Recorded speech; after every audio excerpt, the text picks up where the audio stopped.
noticed a friendly moment between Mike Tomlin and Aaron Rodgers during the Steelers-Packers game on Sunday. And on the Pat McAfee show this week, Rodgers' former teammate A.J. Hawk joked that it looked like his quarterback was flirting with the Pittsburgh coach. Rodgers then tried to put the rumors of him wanting to play for the Steelers to rest. Take a listen. Look, I'm just speaking the truth. They asked me a question about Mike Tomlin. I'm going to tell them how I feel about Mike Tomlin. If you want to take that and run with it and say I'm, angling for some sort of next team or something, I'm not. I'm just answering a question about my respect for Mike and what he's accomplished in the league. And same for, I talked about Ben. Shannon, what do you think? Is Rodgers angling to be Pittsburgh's next quarterback? No, Skip. He was trying to quick count him. And Aaron Rodgers has gotten a lot of these quarterbacks get you with 12 minutes. They see you try to get a substitution. They hurry up to the line of scrimmage. And Mike Tomlin said, "No, you're not going to get me with that one. Let me get that time out." And the was like, "I almost had you, Mike. You thought you got me." Okay. Guess who would have got caught with 12 men on the field? Your Dallas Cowboys, because your head coach can't think that fast. If you can't beat them, trick them. That's what Aaron says. Tom Brady has done that for years. He has not. Not like Aaron does. Tom Brady is known for this. Aaron's turned it into an art form. Yes. He's not known for it. Tom Brady, how many times has Tom gotten people with 12 Okay, so what's the point here? What's he doing? What's he trying to say? What message is he sending? All he's trying to say, "I almost had you, Mike." Mike said, "You thought you got me, but I watched tape too. I know you tried to get me with 12 men on the field and get you a quick first down or a quick cheap 5 yards. But nah, bro, you got to get up early in the morning, get over Mike T. Let me get that time out, official." Okay, but Aaron has been raving about Mike Tomlin and the Pittsburgh Steelers for 2 weeks. After, before the game, then after the game. I believe he is once again angling for sympathy. He's angling to show Packer Nation that, hey, I just might go be Pittsburgh's quarterback and replace Ben Roethlisberger, because he wants Packer Nation to once again say, "Please don't leave, Aaron. Please, we'll be nothing without you." Why would I want to go to Pittsburgh with that shaky offensive line and Juju as one of my wide receivers? Hey, I got Devontae. I got Lazard. I got Scanlon. I got a solid offense, especially when Bakhtiari comes back.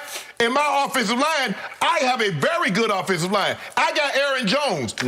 I like Najee. I've been trying to tell you that. Okay? But you don't have Mike Tomlin. But you don't. It doesn't matter. You don't have the Pittsburgh hierarchy. You don't have the class and commitment of that franchise to greatness. Yeah, guess what? Players win. You keep thinking it's because you keep. Oh, hold on. If it's not players, why didn't Coach Belichick? Coach Belichick got the organization. He got the backing, but he ain't got that player. Okay. It takes players. Okay, so Aaron's trying to recreate more leverage with Packer management just so they'll be a little bit afraid that he might be angling to leave for the Pittsburgh Steelers. There are so many more better opportunities. The Broncos are a better opportunity than Pittsburgh. Okay, I got you. But I believe, I've told you from the start, Aaron Rodgers wants to retire a Packer, but he wants to do it his way, and he wants to stay in control. And the best way to stay in control is to continue to drop hints. I might go to Denver. That was the whole offseason. I might go to Pittsburgh. That's during the season. He ain't going to Pittsburgh. Okay, well, okay, I agree with you. I'm calling his bluff on this one, but he is definitely angling toward going to Pittsburgh. No, he ain't angling to go to no Pittsburgh, Skip.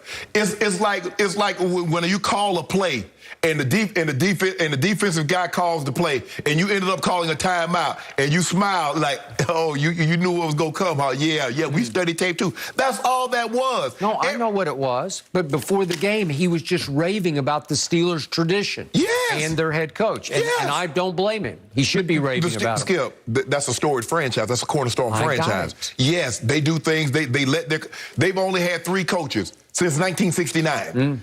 What other team could say that has only had 3 coaches in the last 10 years? Only a handful. You got to go Harbaugh, you got to go Big Red, and you got to go Coach Belichick. Everybody else has been Pete Carroll. Everybody else has been shuffling.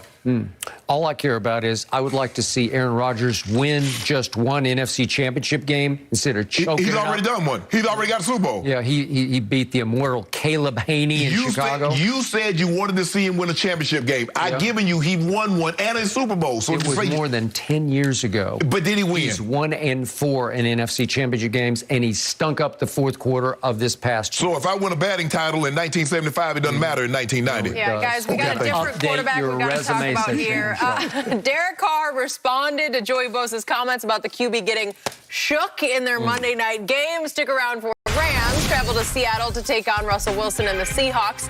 LA is coming off a rough loss to the division-leading Cardinals for their first defeat of the season. So, Shannon, will Matthew Stafford and the Rams bounce back in a win in Seattle? He will. Yes. I think the Rams are a serious Super Bowl contender. They're one of the three best teams right now in the NFC. I still believe that, Skip. They had a bad game against Arizona. There's no question about that. Throws that Matthew Stafford had made in every game up until that point, he missed damn near every throw that he had an opportunity for Cooper Kupp. You talk about some missed throws. He missed a bunch of them. He had D-Jack early in the ball game that what should have been a 85-yard touchdown, and he underthrew him, and it ended up getting picked. He missed Cooper Kupp. Throw after throw after throw after throw. But that's neither here nor there. Now it's a short week going against another division rival, and so he knows what's at stake. I just believe that he's going to play a lot better, and the throws that he missed on Sunday, he will not miss those throws. I expect it to be a shootout because, and I've told you this, Skip, I think the Rams' defense last year were better than they are this year. Those two guys that they ended up losing going to Cleveland, you look at the back end, that second corner opposite of J. Ram, they're picking on him. A.J. Green, everybody, that's where people are making their money. That's where they're bailing their hay at, is on his side of the field. Jalen Ramsey can't be at two places at one time. If he takes the best receiver, if he takes DK Metcalf, somebody's going to have to do something with Tyler Lockett. If he takes D-Hop, somebody's going to have to do with A.J. Green and Rondale Morris and the Christian Kirk. So he can't be all over the field. And so that's the problem that they're running into. They lost a corner and they lost a slot corner, which is coming back to hurt them. But I still believe that they'll get into a shootout. I believe it's going to be a shootout tonight, Skip. I'm hoping. I hadn't looked at the weather report. I don't think it's going to be inclement weather or anything, because you never know what you're going to get in Seattle, Skip. It might be sunny, and then next thing you know, you get misty, and you get rain, you get all that other stuff, and then all bets are off. But I expect them. Seattle has a last in total defense, 28th in pass D, and I think the Rams have one of the better passing attacks, and Sean McVay is going to bounce back, he and Matthew Stafford. So I'm expecting big things tonight, and they'll be right back on track. So it's blowout, Rams blowout? You put some dew on it, and I tell you. Really? Put some dew on it, and I tell you what it's going to be. I'll take the points right now. No, you ain't taking nothing. What you're going to do is take the 2 Ks of dew I got for you, Rams and Seattle, straight up. You just made a case that this is a steamroll. No, Skip, I just said it's going to be a shootout. Oh. It's going to be a shootout. Well, you just said they're going to win easily, though. No, I didn't say they're going to be. I don't remember saying that, and I know I didn't say that. I said it's going to be. You were making the case they're going to win this season. No. I made a case that the Rams are going to win because I expect Matthew Stafford to play better than what he played on Sunday. But both teams' defense lately has been leaving a lot to be desired. Seattle's defense has been shaky all year long. At least the Rams have played some pretty good defense up until the last couple of weeks. I expect them to bounce back. I expect them to put pressure on Russell Wilson, and I expect them to win. Well, the Rams have played pretty good defense until the last couple of weeks. We've only had 4 weeks, so they played 2 good weeks. How many is a couple? So is a couple, is that 4 people? Shannon Sharp, I'm going to ask you the question of the moment, maybe the biggest question in the NFC. What? Are you sure Matthew Stafford is that guy? Because I'm not convinced. He's that guy that beat the brakes off Tom Brady. He might not be the guy, but he was that guy. Right place, right time. Played your Super Bowl that day. Ain't no Super Bowl. Still underthrew D-Jack twice in that game. Yes. Finally hit him with a big one, where the defense completely broke down. Mike Edwards bit and fell. He actually fell down. So Coach McYay could run all the way up the tunnel. We got this. Stop. We just won the Super Bowl. You played your Super Bowl. You won it. I give you credit for that. But unfortunately, it's not really the Super Bowl because it was only week 3. That's how we approached it.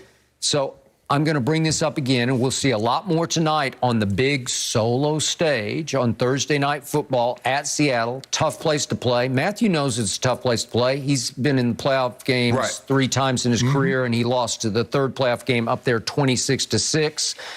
Had a QBR of 44, not very good. Threw for 205 yards. Well, you remember that 2016. What was a Thursday night or Monday night game? They were going in for the win, and Cam Chancellor hit Megatron, and Megatron ended up fumbling the ball. Okay. So he knows what it feels like. He's been there and done all that. So let's see what happens now that he and Coach